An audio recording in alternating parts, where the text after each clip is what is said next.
दोस्तों नमस्कार, मैं उमेश गौतम समग्र प्रदेश समाचार से। आज बात करते हैं आत्मनिर्भर भारत की। आत्मनिर्भर भारत पूरे देश के मुद्दों में सबसे पहले मुद्दा है। अब आत्मनिर्भर भारत और स्वदेशी भारत की बात करेंगे हम, पर पहले हम आपको ये समझाना चाहेंगे कि स्वदेशी क्या है और आत्मनिर्भर क्या है, क्योंकि हमारे नेता तो समझा नहीं पाए, क्योंकि इन्हें झूठ बताना है। आत्मनिर्भर वो है कि जो सारे काम अपना देश स्वयं कर ले, विदेशों की ना तो कोई इस्तेमाल करे, ना विदेशों की ज़रूरत पड़े, और स्वयं अपने मेहनत से हर व्यक्ति किसी की ज़रूरत न पड़े अपना काम कर ले, आत्मनिर्भर हो जाए। और स्वदेशी की बात है कि जो अपने देश में बनने वाले प्रोडक्ट का इस्तेमाल करे, विदेशी का बहिष्कार करे। अब हम इस पे पहले एक कहानी आपको बता दें। महात्मा गांधी ने स्वदेशी अपनाया और विदेशी का होली खेली थी, वो था स्वदेशी अपनाना।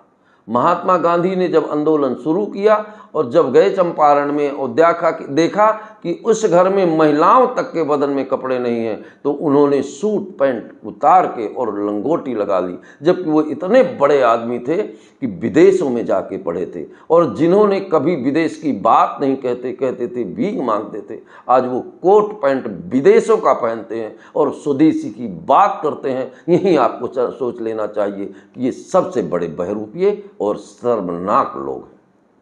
अब आपको बात करते हैं स्वदेशी की, और स्वदेशी का राग अलापने वाले लोग कैसे हैं। इसके पहले हम एक किस्सा और सुनाते हैं। हम कक्षा 10 में पढ़ा करते थे, उस समय जवानी थी और लड़कपन था।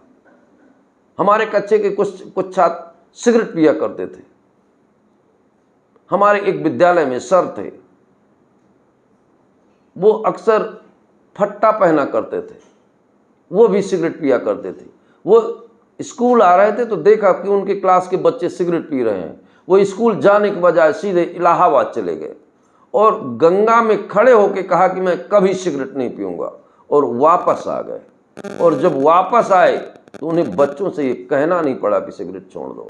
बच्चों ने अपने आप सिगरेट छोड़ दी, और उन्होंने बच्चों को कहा कि पहले मैंने छोड़ा है, फिर आपको छोड़ने की बात करिए। ये है असली राष्ट्र निर्माता। ऐसे शिक्षकों को ही राष्ट्र निर्माता कहा जाता है, और ऐसे नेता को ही नेता कहा जाता है। और ऐसे नेता जिसकी सुबह ही विदेशी चप्पलों से भी होती है, विदेशी घड़ियों से होती है, विदेशी चश्मा से होती है, विदेशी थाली से होती है, विदेशी कार में बैठते हैं और देश की जनता को स्वदेशी का पाठ पढ़ाते हैं, तो ऐसा समझ लीजिए कि ये उल्लू के रूप में नेतृत्व का पाठ पढ़ा रहे हैं।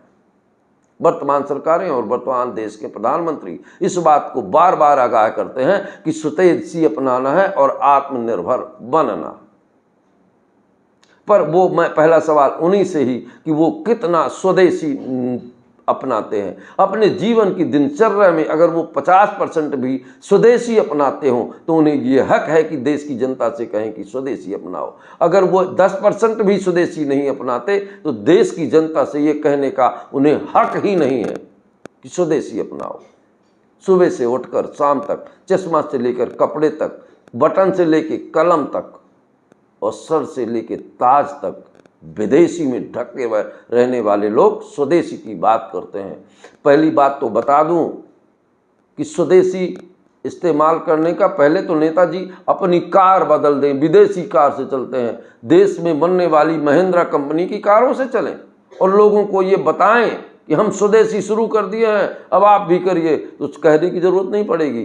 पूरा देश स्वदेशी के पीछे घूम पड़ेगा। और एक बात बता दूं, सरकारें जो है पहले उनके जितने नेता हैं सब फॉर्च्यूनर से चलते हैं, ये सब विदेश की गाड़ियां हैं, तो स्वदेशी कब अपना? स्वदेशी और राष्ट्रभक्ति क्या गरीब और आम जनता के लिए है?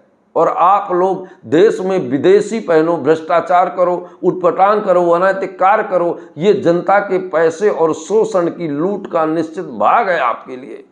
तो निश्चित तौर पर आपको अपने पैदाइश पे भी शर्म करना चाहिए। और रोती होगी इनकी माँ बापों की आत्मा कि आम जनता और गरीब लोगों से झूठ बोलकर सत्ता की बलवेदी पर चढ़े हुए हैं। निश्चित तौर पर ऊपर बैठा राम भी सोचता होगा, जिसकी ये रात दिन बात करते हैं कि कितने सर्वनाक लोग हैं ये गरीब और भोली जनता जो इनको विश्वास पे स्वयं को बलिदान करने के लिए तैयार है, उस जनता के साथ भी ये लोग झूठ बोलते हैं। और कपट रखते हैं। और राम ने रामायण में कहा भी है, जब लंका से विभीषण आ रहे थे, वानर सेना ने कहा कि देखिए लंका से शायद कोई चढ़ाई करने आ रहा है, तो राम ने कहा कि चाहे कुछ भी हो, और किसी ने कहा कि आप पसंद किसी की नहीं करते, तो राम ने कहा कि कोट विप्र बदल लाग ही जाहूं, आए शरण तजो नहीं चाहूं, भले ही करोड़ों गौ ब्राह्मण की हत्या की हो, पर मेरी शरण में आ जाए तो उसे मैं माफ़ कर देता हूं। पर किसे नहीं माफ़ करता, ये भी कहा उन्होंने कि मोह कपट छल छिद्र न भावा। कपटी, ढोंगी और अपने राष्ट्र के साथ गद्दारी करने वाले व्यक्ति को मैं कभी माफ़ नहीं करता। तो इन लोगों को जो राम की बात करते हैं, भक्त की बात करते हैं, भंडारे की बात करते हैं, सबसे पहले तो मेरे देश के नेताओं को स्वदेशी अपनाना चाहिए। और मेरे देश के हर नेता जब स्वदेशी अपना लेंगे तो जनता निश्चित तौर पर जैसा राजा वैसी जनता ही होती है। अब इस बात को आम जनता को नेताओं के कानों तक जरूर पहुंचाना चाहिए कि स्वदेशी की बात करते हैं, आत्मनिर्भर की बात करते हैं, तो जो कहता है पहले वही करके दिखाए। दोस्तों नमस्कार।